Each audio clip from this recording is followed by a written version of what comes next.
Here on the channel, we are always saying, hey, give us suggestions, and we would love to make a video of it. Well, our friends over at the It Rocks podcast gave a suggestion that we're going to make a whole new series about. Lauren's going to be the first one to take the series on for us today. She's going to give you 5 great covers of Elton John, coming right up.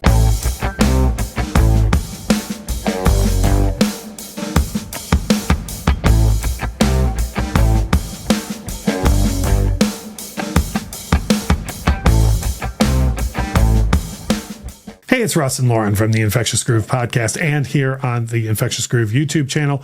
Like we say, we're always like, hey, give us ideas for videos, you know, and our friends over at the It Rocks were like, we did an episode with them recently of the Infectious Groove podcast. And during that episode, they were like, you know, you always pick out covers that we haven't heard. So you should do videos on 5 great covers of one specific artist. So we were kind of thinking, well, how are we going to kick this off? And Lauren brought 5 great covers of Elton John to the table. And I can tell you, first of all, the first one I for sure hadn't heard. And second of all, what's funny is when you gave me your notes for this, it had the name of the song and then yes, really? Mm-hmm. Because before I saw your notes, I saw the artist and I said, really? Yeah. So she swears this is a good cover. It is. Okay, so the first one is a cover of The Bitch Is Back by Vince Neil. Yes, really. And what I think, the reason I think that this is a good cover of this song is because he brings something to the track that Elton John, couldn't. He makes it way more masculine, mm-hmm. and the solo in the middle, instead of being a horn, is a guitar solo. And I was like, okay, yeah, he gave this some heft. Yeah.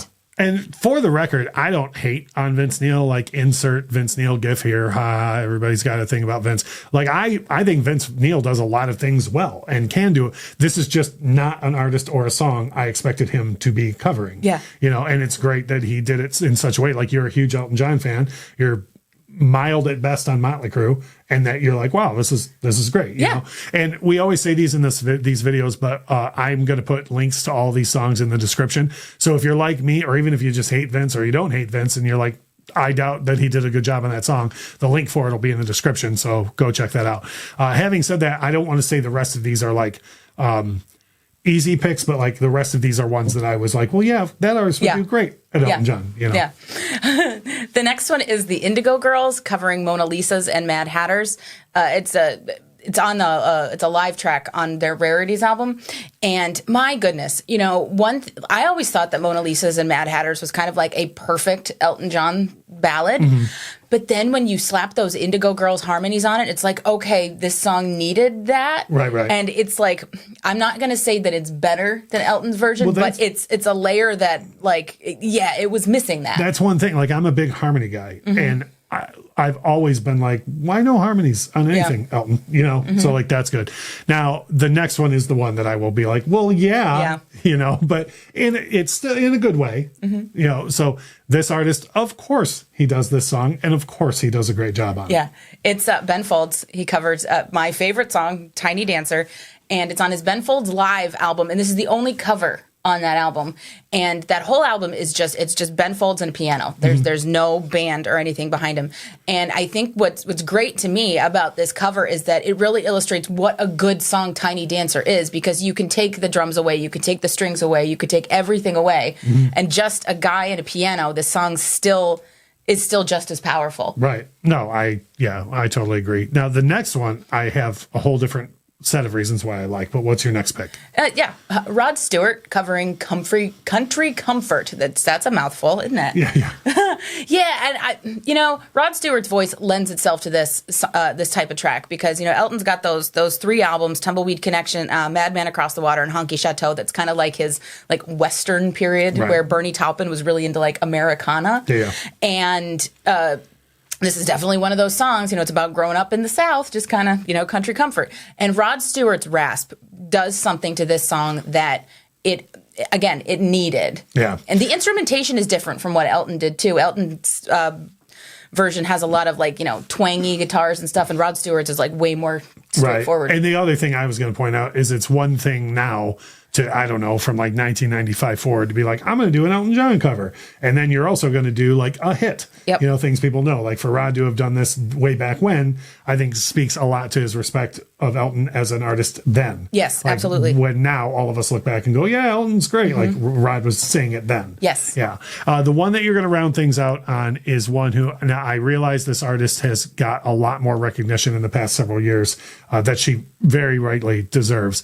But I don't know that this is an artist that most people would be like, oh, like, really? She did an Elton John? You know what I mean? Yep. So what do you got to take us out on? It's Brandi Carlile covering 60 Years On. And 60 Years On is nowhere near a hit for Elton John. Right. It was off of his self-titled album in like 1970.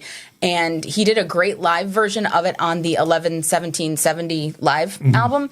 And you can tell that she took a lot from that. It's her with a full orchestra, which the song needs. Right. But man, she puts... She Brandi Carlile's it up. Right. I really can't. I'm trying to figure out the best way to say it. That's a great way to say it. If you've heard Brandi at all, or if you haven't, then what a great place to start. The link will be in the description. But that's another thing too, where Brandi Carlile could sing, and I say this with no disrespect to Elton John, wonderfully anything Elton John's ever done. Yes. And so for her to pick one that is not all of the, like, there would have been 10 Elton John songs I would have told her to cover before this. Yeah.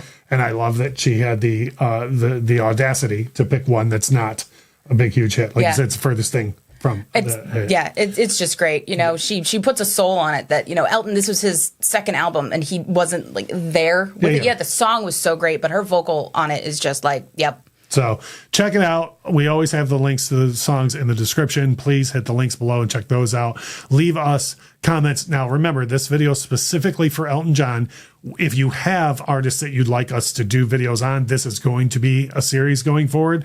So drop artists in the comments below and we'll start ripping through those. We have some ideas for how we want to do the series, but we always want to take suggestions. So leave those in the comments below. And as we always say, thank you so much for watching.